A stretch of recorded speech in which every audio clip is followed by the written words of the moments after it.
संवर्धन करून तुमच्या पिढीपर्यंत पोचवलं तसं तुमच्या पिढीपासून पुढच्या पिढीपर्यंत त्या जागेचं संवर्धन करून ठेवायचं असतं। जागा विकल्यानंतर ह्या अशा घाणेरड्या रिफायनरी ह्या आपल्या कोकणात येणार आणि ह्या कोकणाच्या निसर्गाचं पूर्ण वाटोळं करून टाकणार।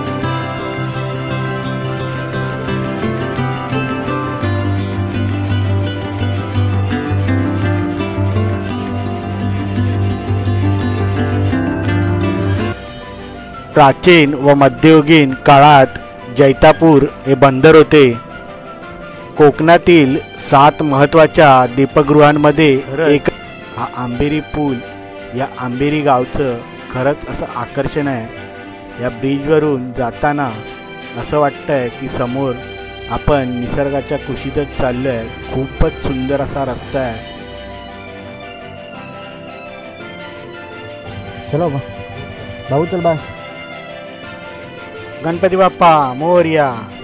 आई भवानी मातेचा आशीर्वाद घेऊन श्रीदेव गांगेश्वर, श्रीदेव रामेश्वर, श्रीदेव महादेश्वर आणि श्रीदेव वडदेश्वर आणि श्री स्वामी समर्थ महाराज यांच्या चरणी मस्तक ठेवून मंडळी माझ्या गावातून म्हणजे कोकणातून मुंबईचा परतीचा प्रवास सुरू झाला आहे। 15 दिवस गावात राहून आता मुंबईच्या परतीच्या प्रवासाला मी निघालो आहे। तर या प्रवासात माझ्यासोबत तुम्ही देखील असाल। या प्रवासात निसर्गाचा आनंद घेऊया आणि या प्रवासाचा मार्ग असणार आहे बागमाळा, दैबाव, रत्नागिरी, संगमेश्वर मार्गे मुंबई गोवा हायवेने आपण मुंबईला जाणार। आता वाजले आहेत 5, घरातून 5 वाजता निघालो आहे। बघू आता मुंबईला किती वाजेपर्यंत पोहोचतो। बागमाळा, दैबाव, रत्नागिरी, संगमेश्वर, पुढे मुंबई गोवा हायवेने मुंबईला। पण या आतल्या मार्गाने जाण्याचे कारण म्हणजे संगमेश्वर ते लांजा या रस्त्याचे भरपूर काम चालू आहे। रस्त्याला खूप अशी धूळ उडत असते आणि त्या धुळीने गाडी चालवताना खूप त्रास होतो। म्हणून पर्यायी मार्ग म्हणून मी ह्या आतल्या रस्त्याने जात आहे। मी या रस्त्याबद्दल बरंच ऐकलेलं आहे। हा रस्ता खूप सुंदर आहे आणि डांबरी रस्ता आहे। या रस्त्याला जास्त असे खड्डे नाही आहेत आणि गाड्यांची वर्दळ देखील इथे कमी असते। त्यामुळे मी या रस्त्याने जाण्याचे ठरवले।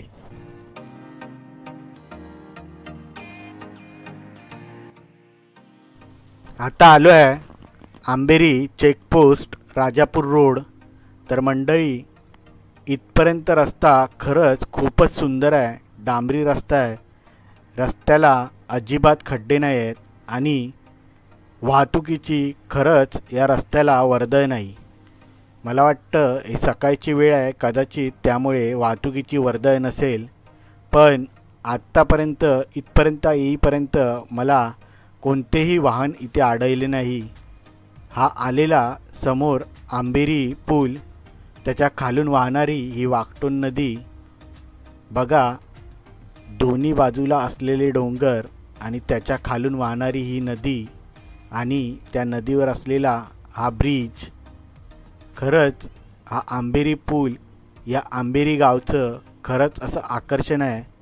या ब्रिजवरून जाताना असं वाटतंय की समोर आपण निसर्गाच्या कुशीतच चाललो आहे। खूपच सुंदर असा रस्ता आहे आणि या रस्त्यावरती बायकोसोबत लॉंग ड्राईव्ह करताना खरंच खूप मजा येते आहे। ही रॅम्पो म्हणजे एक्सेस 125 या गाडीवर मी बायकोसोबत दुसऱ्यांदा लॉंग ड्राईव्ह करतो आहे मुंबईतून कोकणात येताना आणि आता कोकणातून मुंबईला जाताना। ही समोरून येते ती विमलेश्वर ट्रॅव्हल्स। या राजापूर रोडवरती सकाळीच मुंबईतून कोकणात येणारी ही पहिली विमलेश्वर ट्रॅव्हल्स आणि जो मागे गेला तो घोडपोई बस स्टॉप। या गावात 2 ते 3 ट्रॅव्हल्स येतात। एक विमलेश्वर ट्रॅव्हल्स आणि दुसरी कदाचित साई ट्रॅव्हल्स। या गावाबद्दल मला माहिती कशी तर ह्या गावात माझ्या आत्तेचं घर आहे आणि या गावात मी 2 वेळा इथे राहण्यासाठी आलेलो आहे। त्यामुळे या गावाबद्दल मला थोडीफार माहिती आहे।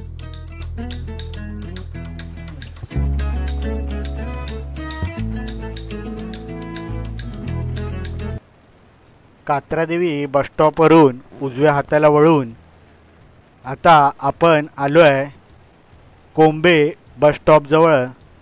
समोर येणारे हे कोंबे बसस्टॉप आणि कोंबे बसस्टॉपवरून डाव्या हाताला वळून राज्य महामार्ग 113 आणि या बसस्टॉपवरून समोरून येणारी ही राजापूर रोडची दुसरी गाडी श्री साई ट्रॅव्हल्स.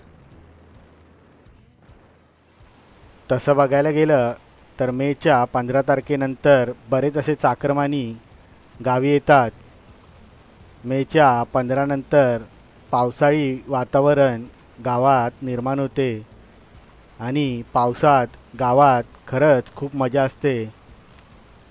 त्यामुळे मेच्या 15 नंतर बरेच चाकरमानी गावात येतात.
सुंदर अशी सूर्यदेवाची एंट्री. सूर्यदेव आता उगवताना आणि आता वाजले आहेत सकाळचे 6:45. जवळजवळ 54 किलोमीटरचा प्रवास करून 1.5 तासाचा प्रवास करून आपण आता आलो आहे या जैतापूर गावामध्ये. रत्नागिरी जिल्ह्यातील राजापूर तालुक्यामध्ये वसलेले हे जैतापूर गाव प्राचीन व मध्ययुगीन काळात जैतापूर हे बंदर होते. कोकणातील 7 महत्त्वाच्या दीपगृहांमध्ये एक दीपगृह ह्या जैतापूर गावामध्ये आहे आणि हा जैतापूर ब्रिज, जैतापूर पूल आणि खालून वाहणारी नदी, या नदीला काजवी नदीचा संगम होतो.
तर आता आपण आलो आहे रत्नागिरी जिल्ह्यातील आडिवरे या गावामध्ये. आडिवरे या गावाचा प्राचीन इतिहास आहे. येथे महाकाली मंदिर खूप प्रसिद्ध आहे. भोजराजाने आडिवरे भागातील कशेळी गावातील 12 ब्राह्मणांना या त्याच गावचे उत्पन्न दिले असे सांगितले जाते. आडिवरेच्या श्री महाकाली देवीची स्थापना आद्य शंकराचार्यांनी 14व्या शतकात केली आहे. अठ्ठाविरे कंपन्य मध्यवर्ती कसेली ग्रामे असा उल्लेख असल्याचे इतिहासकार विका राजवाडे यांनी लिहिले आहे.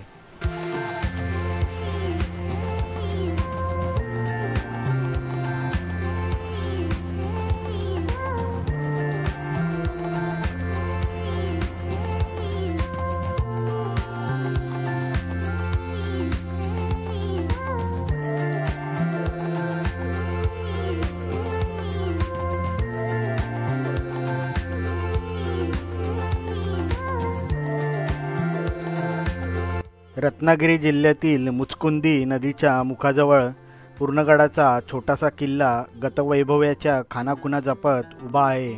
पूर्णगडाच्या दक्षिण अंगाला मुचकुंदी नदीची खाडी असून पश्चिमेला सागरी किनारा आहे. लहानशा टेकडीवर असलेल्या पूर्णगड किल्ल्याचे पूर्व उतारावर पूर्णगड नावाचे गाव वसलेले आहे. पूर्णगड पुलावरून पुढे गेल्यावर उजव्या हाताला पूर्णगडासाठी जाण्यासाठी पायऱ्या आहेत.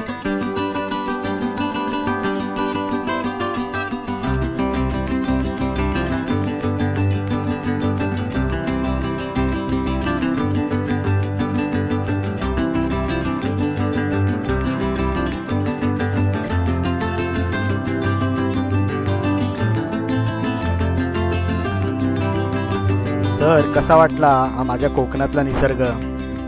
भारतातील कोकण हा प्रदेश भारत पश्चिम समुद्रकिनारा आणि किनाऱ्याला समांतर असलेली सह्याद्री डोंगररांग यांच्यामधल्या भागात असलेला भूमीचा पट्टा आहे. कोकण किनारपट्टी हा एक 560 किलोमीटर लांबीचा समुद्रकिनारा आहे आणि हा प्रदेश महाराष्ट्र, गोवा आणि कर्नाटक या 3 राज्याच्या सीमावर्ती भागात येतो. कोकणाची भूमी अपार निसर्ग सौंदर्याने नटलेली आहे. माडाची झाडे, आंबे, सुपारी, केळीच्या बागा, फणस, काजू, कोकमाची झाडे आणि डोंगर उतारावर केलेली भातशेती हे खूप मोठ्या प्रमाणात आहे. असा निसर्गाचा वरदहस्त कोकण प्रदेशाला लाभला आहे. महाराष्ट्राची राजधानी मुंबई ही या कोकण पट्ट्यातच आहे. खरंच कोकण म्हणजे स्वर्गच आहे. श्री विष्णूंचा 6वा अवतार असलेल्या श्री देव परशुराम यांनी या कोकणाची निर्मिती केली. सुंदर असा कोकण बनवला आणि खरंच या कोकणाला स्वर्गाची प्राप्ती दिली. अशा या कोकणात माझा जन्म झाला. त्यामुळे मी माझे आईवडील आणि श्री विष्णू यांच्या चरणी मस्तक ठेवून त्यांचे आभार व्यक्त करतो. आणि खरंच मला गर्व आहे की हा कोकण माझा आहे.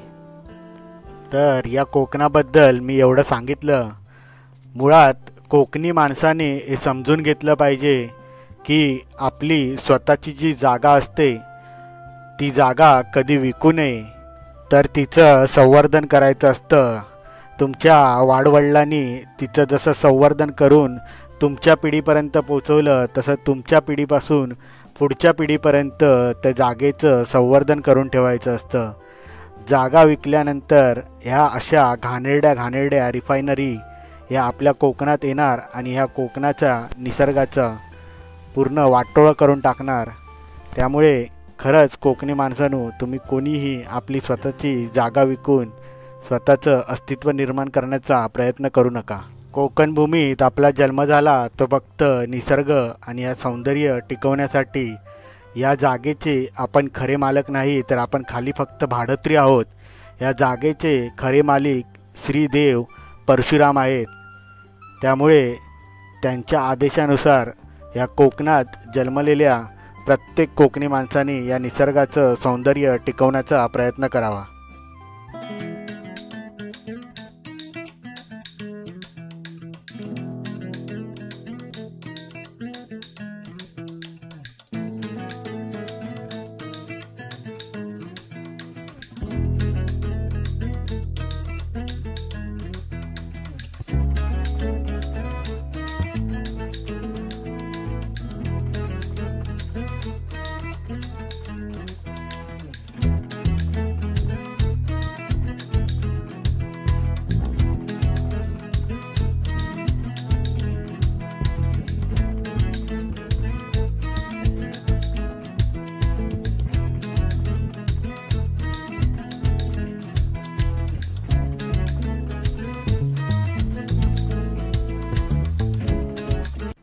तर 109 किलोमीटरचा प्रवास करून आपण आता आलो आहे भाटिये गावात. बाजूला असलेला हा भाटिये समुद्रकिनारा आणि त्याच्या बाजूला असलेली ही माडांची बाग, सुंदर असं वातावरण. आणि खरं सांगू तर इथपर्यंत खरंच रस्ता खूप सुंदर आहे. आणि इथून 4 किलोमीटर अंतरावर आपण पोचणार रत्नागिरीला. 113 किलोमीटरचा प्रवास करून फायनली रत्नागिरीत पोचलो आहे. नाश्ता वगैरे करून मग पुढच्या प्रवासाला आपण सुरुवात करू. सुंदर असा औक्षीचा रस्ता, वैनाचा हा घाट आणि औक्षीचा रस्ता पार केल्यानंतर येणार मुंबई गोवा हायवे.